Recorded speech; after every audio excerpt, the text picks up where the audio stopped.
Halo semuanya. Kembali lagi di podcast kita, Nasion. Narasi sejarah Indonesia dan organisasi nasional. Sebelumnya kenalin dulu, nama aku Aludra. Tapi di sini aku nggak sendirian loh. Ada dua rekan aku, yaitu Imran dan Alisha. Nah, jadi hari ini kita bertiga itu mau bahas hal yang seru banget nih di episode kali ini. Jadi kita itu mau bahas salah satu organisasi terbesar dan paling berpengaruh di awal abad ke-20.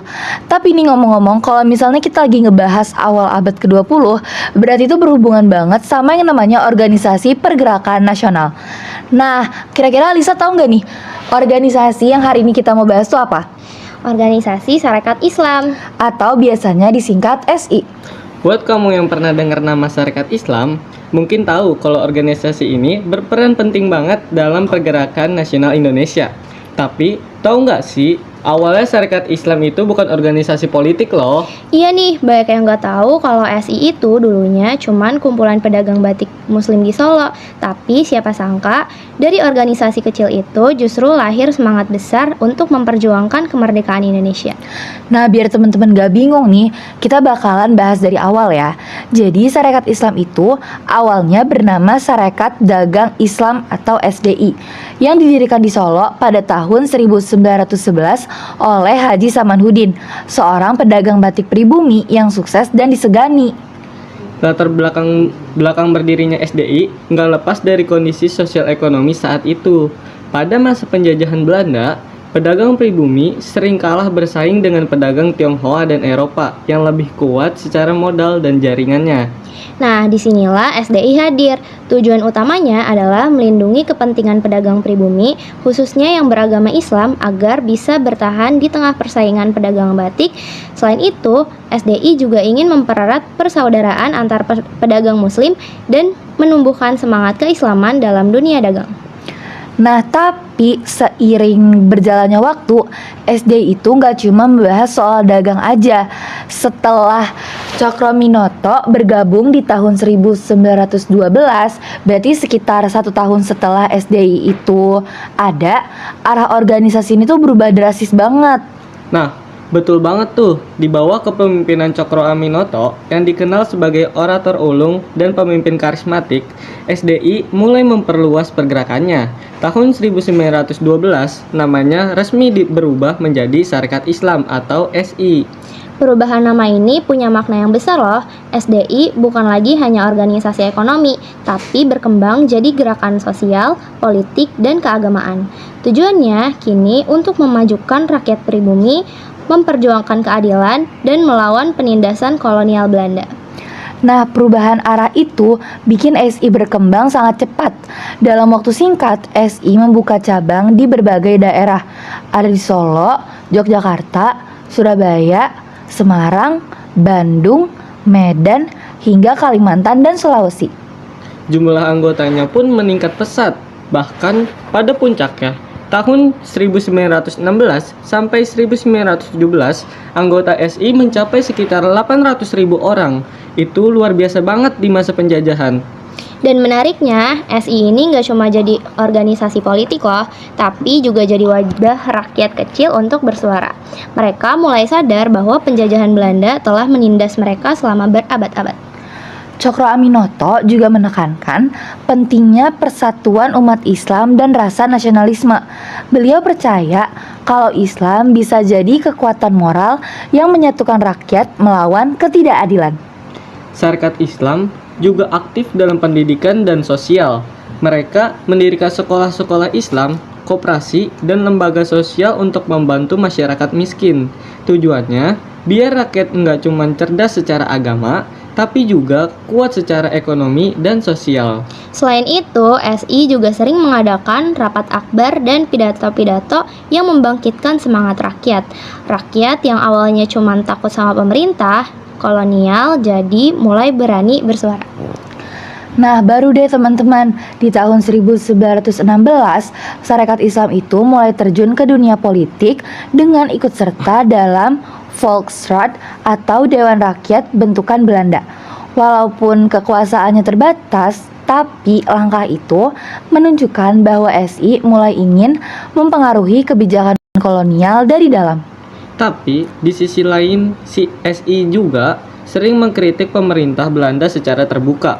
Mereka menolak kebijakan yang menindas rakyat, seperti pajak tinggi, sistem kerja paksa, dan diskriminasi terhadap pribumi. Nah, karena sikapnya itu, Belanda mulai mengawasi dan menekan SI. Banyak rapat yang dibubarkan, surat kabar mereka disensor, bahkan beberapa pemimpinnya sempat ditangkap. Nah, masalah lain muncul di dalam tubuh Sarekat Islam ini sendiri karena anggotanya banyak dan latar belakangnya berbeda-beda. Akhirnya sering muncul nih perbedaan pandangan dan ideologi. Nah, karena perbedaan dan pandangan itu terbagi menjadi dua kubu besar di dalam SI. Yang pertama itu kelompok moderat yang dipimpin oleh Cokro Aminoto dan Haji Agus Salim. Mereka ingin berjuang lewat cara damai, pendidikan, dan kesadaran rakyat. Kedua kelompok radikal yang terpengaruh paham komunis dari tokoh-tokoh seperti Semaun dan Darsono yang menginginkan perjuangan dilakukan secara revolusioner dan keras terhadap Belanda. Nah, perbedaan pandangan ini makin terasa pada awal tahun 1920-an. Akhirnya, SI terpecah menjadi dua. Yang pertama ada SI putih, yaitu kelompok moderat yang setia pada prinsip Islam. Lalu yang kedua ada SI merah, yaitu kelompok radikal yang terpengaruh komunisme. Perpecahan ini benar-benar mengguncang organisasi. Karena pada tahun 1921, Sarekat Islam resmi memisahkan diri dari kelompok komunis dan sejak itu kekuatannya mulai menurun. Banyak anggota dari kelompok kiri keluar dan bergabung dengan Partai Komunis Indonesia atau PKI. Akibatnya tuh jumlah anggota SI menurun drastis dan pengaruhnya di masyarakat pun melemah. Belum lagi tekanan dari Belanda yang terus mengawasi aktivitas mereka. Rapat-rapat dibatasi, surat kabar mereka dibrandel, dan banyak tokoh yang diawasi ketat. Nah, untuk tetap bertahan, pada tahun 1912, SI mengubah dirinya menjadi Partai Sarekat Islam atau PSI. Lalu setelah itu, pada tahun 1929, namanya diubah lagi menjadi Partai Serikat Islam Indonesia atau PSII. Tujuannya supaya lebih tegas menunjukkan jati diri sebagai partai politik nasional yang memperjuangkan kemerdekaan lewat jalur konstitusional. Namun, setelah muncul partai-partai baru seperti Partai Nasional Indonesia atau PNI yang dipimpin oleh Soekarno, pengaruh PSII mulai redup.